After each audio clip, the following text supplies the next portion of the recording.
करोड़ श्रमिकों को आज से देश में बड़ी राहत मिलने वाली है या फिर कर्मचारी की यानी नौकरी पेशा की इन हैंड सैलरी में कटौती होने वाली है। उद्योगों और उद्योगपतियों की समस्या बढ़ा रही है भारत सरकार या फिर असंगठित क्षेत्र के कामगारों को बड़ी राहत दी है नरेंद्र मोदी ने। नए लॉ कोड्स, नए जो कानून है, नियम बनाए गए हैं, श्रमिक लॉ बनाए गए हैं, उससे क्या कुछ नए प्रावधान करना चाहती है भारत की नरेंद्र मोदी सरकार।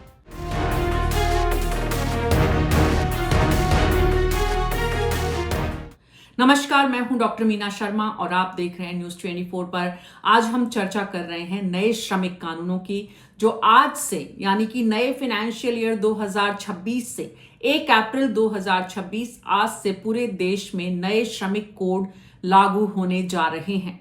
आप इस बारे में क्या सोचते हैं? आपके जीवन पर इसका क्या असर पड़ने वाला है? आपके आसपास के वातावरण में, चाहे वो श्रमिक हैं, चाहे वो उद्योगपति हैं, चाहे वो कल कारखानों से जुड़े हुए लोग हैं, उनकी जिंदगी इससे बेहतर होगी या किस तरह प्रभावित होगी? कमेंट बॉक्स में आप अपनी राय जरूर शामिल करें, क्योंकि ये एक बहुत बड़ा फैसला है और जिसमें सरकार का टारगेट है तकरीबन 100 करोड़ लोगों को सीधे लाभान्वित करना। आज से हमारे देश में सामाजिक सुरक्षा की दुनिया में एक नई ऐतिहासिक शुरुआत होने जा रही है। हमारे देश में नए लेबर कोड लागू हो गए हैं। नवंबर 2025 में इन नए प्रावधानों को नोटिफाई किया गया था। गौरतलब है कि केंद्र सरकार ने पहले से लागू तमाम श्रम कानूनों को खत्म करते हुए 4 नए लेबर कोड लागू किए हैं। आज से भारत में सभी बड़ी कंपनीज इन नए लेबर कोड को लागू करने को बाध्य हैं। ऐसे में स्वाभाविक है कि कंपनीज का आर्थिक बोझ, आर्थिक भार बढ़ेगा।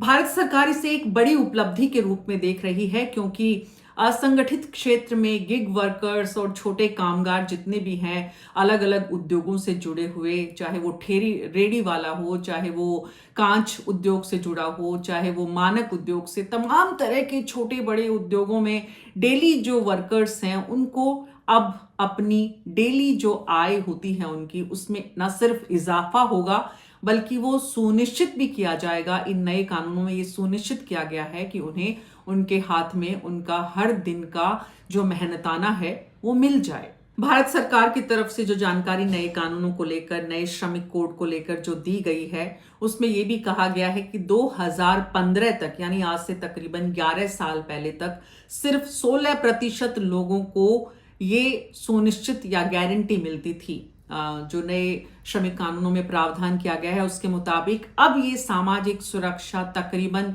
64% लोगों तक सुनिश्चित हो गई है आज से। और अगर 2026 तक इसी रफ्तार से काम होता रहा तो ये जो 64% का आंकड़ा है ये काफी बढ़ जाएगा। आज की तारीख में तकरीबन 100 करोड़ लोग जो हैं, कामगार जो हैं, श्रमिक जो हैं, नौकरी पेशा जो हैं, वो इस कानून के दायरे में आ गए हैं।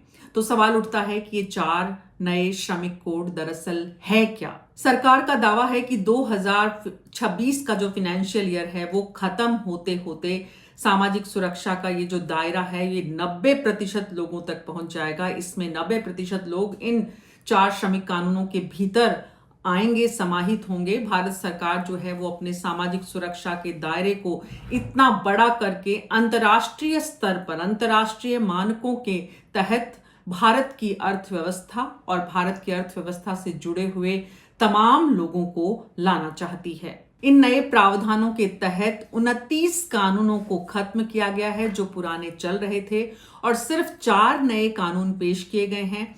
सरकार की ओर से 21 नवंबर को इन्हें नोटिफाई किया गया था और तब से अब तक समय लगा, इसमें सुझाव मांगे गए और उसके बाद जो सुझाव आए उनको शामिल करने के बाद जो प्रावधान सामने हैं उसमें code of wages 2019 code of wages 2019 के बाद industrial relations code 2020, code on social security 2020 और occupational safety, health and working conditions code 2020, यानी 4 नए कोड बनाए गए हैं जिसके तहत तमाम इन बातों को शामिल किया गया है, जिसमें चाहे वो प्लास्टिक, कांच, ईंट भट्टा, रेहड़ी वाले जो नए कामगार हैं वो हो, चाहे वो बड़ी सैलरी लेने वाले लोग हों। जो बड़ी सैलरी लेने वाले हैं उनको भी बेसिक सैलरी में इजाफा किया गया है, बड़ा फायदा है उनको। अभी तक बेसिक सैलरी बहुत कम रखी जाती थी, जिससे कि जो नौकरी पेशा है उसको भी नुकसान होता था। पीएफ की राशि जो है वो भी बढ़ा दी गई है।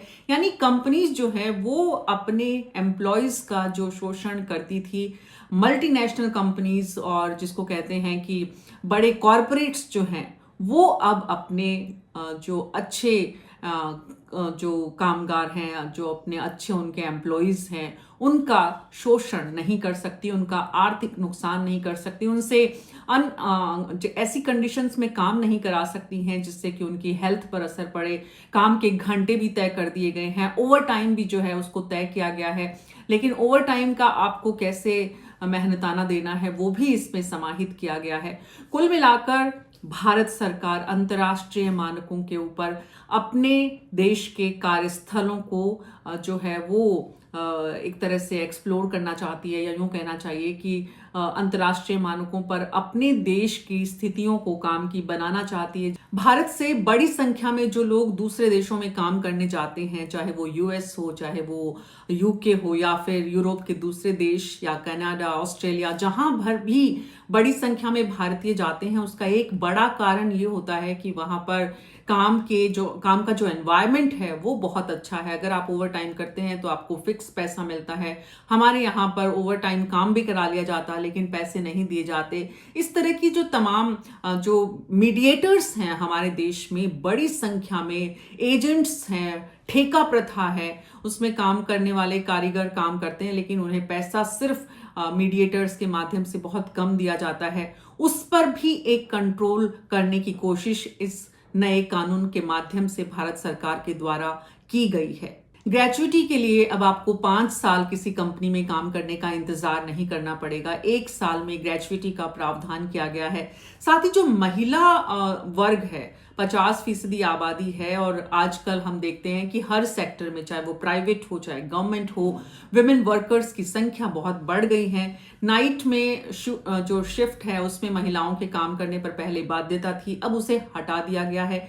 महिलाएं नाइट शिफ्ट में काम कर सकती हैं लेकिन उनकी सुरक्षा को सुनिश्चित करना कंपनी का काम होगा। ना सिर्फ इतना ही बल्कि महिलाएं समान जो है इंटेलिजेंस लेवल रखते हुए, समान योग्यता रखते हुए, समान डिग्री रखते हुए भी उन्हें जो वेतन है वो तुलनात्मक रूप से कम दिया जाता है।